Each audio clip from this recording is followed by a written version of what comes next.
Hello সবাইকে, আজকের ভিডিওতে আমাদের স্বাগতম। আজকে আমরা কথা বলবো আপনাদের Haylou LS02 ওয়াচটি যদি চার্জ না হয় তাহলে আপনাদের কি করণীয়। আপনারা সকলে জানেন যে স্মার্ট ওয়াচ দীর্ঘক্ষণ পড়ে থাকার কারণে এখানে ময়লা বা ঘামের লেয়ার পড়ে যেতে পারে।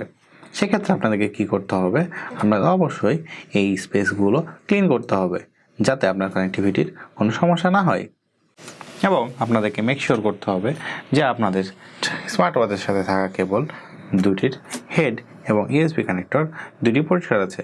অনেক সময় হয় কি, ধুলোবালি জমার কারণে এটি ঠিকভাবে কানেক্ট হতে পারে না, যার ফলে আপনাদের স্মার্ট ওয়াচটিও চার্জ নেয় না। এবং এটিতে যদি আপনাদের কাজ না হয় তাহলে অবশ্যই আপনাদেরকে কাস্টমার সাপোর্ট নিতে হবে। এবং আপনাদের জন্য যদি এটা অ্যাভেলেবল না থাকে তাহলে আপনারা কোনো থার্ড পার্টি শপের হেল্প নিতে পারেন, যারা আপনার এই প্রবলেমটা সলভ করে দিতে পারে। আমাদের Haylou LS02 ওয়াচটিতে যদি নোটিফিকেশন কাজ না করে তাহলে আপনারা কী করবেন। আপনারা সকলে জানেন যে আপনাদের স্মার্ট ওয়াচটি হ্যালো ফান অ্যাপ দ্বারা কানেক্টেড থাকে। আপনাদের চলে আসতে হবে অ্যাপসে, এবং অ্যাপসে আসার পর এখানে আপনারা পাবেন মেসেজ, নোটিস। এখানে ক্লিক করার পর আপনারা দেখতে পাবেন এগুলো সব এনেবল করা। কোনো কারণবশত আপনাদের এগুলো যদি ডিসেবল করা থাকে তাহলে আপনাদেরকে এগুলো এনেবল করে দিতে হবে। এর মাধ্যমে আপনাদের ফোনে সব ধরনের নোটিফিকেশন চলে আসবে। যেমন এই যে সব অফ করে দিয়ে আমি অন করে দিলাম, এবং দেখুন আমার ফোনের অ্যাপসের নোটিফিকেশন অন হয়ে গেছে। এবং আপনারা এদিকে আরও পাবেন sync weather, incoming call reminder. এটি যদি আপনাদের অফ থাকে তাহলে আপনাদের স্মার্ট ওয়াচে কল নোটিফিকেশন শো করবে না, এটি আপনাকে অন করে নিতে হবে। তো বন্ধুরা, আপনাদেরকে আপনাদের অ্যাপসটি চেক দিয়ে দেখে নিতে হবে যে আপনাদের কী কী এনেবল করা আছে এবং কী কী ডিসেবল। যেমন এখানে হার্ট রেট মনিটরের অপশানটা অন করা আছে, আমি যদি অফ করে দিই তাহলে এটা কাজ করবে না। তো আপনাদেরকে সবগুলো দেখে নিতে হবে যে কোনগুলো অন আছে এবং কোনগুলো অফ।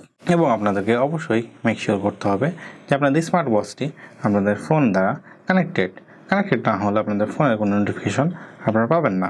এরপরেও যদি আপনাদের স্মার্ট ওয়াচটি ঠিকভাবে কাজ না করে তাহলে অবশ্যই আপনাদেরকে এটি রিসেট নিয়ে নিতে হবে। রিসেট দেওয়ার জন্য আপনাকে চলে যেতে হবে সেটিংসে, এবং সেটিংসে যাওয়ার পর আপনারা নিচে পেয়ে যাবেন রিসেট অপশন। এখানে আপনারা টিক দিয়ে দিলে এটি ফ্যাক্টরি রিসেট হয়ে যাবে।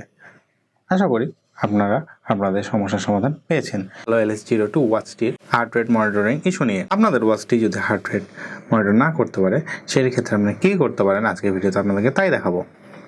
তো বন্ধুরা, চলুন আজকে ভিডিও শুরু করা যাক। প্রথমত আপনাদেরকে চেক করে নিতে হবে যে আপনাদের সেন্সরের উপরের পার্টটুকু ক্লিন আছে কিনা। দীর্ঘক্ষণ পরে থাকার কারণে এটির উপরে ঘামের লেয়ার বা ডাস্ট লেয়ার পড়ে যায়, সেক্ষেত্রে এটি ঠিকভাবে হার্ট রেট মেজার করতে পারে না।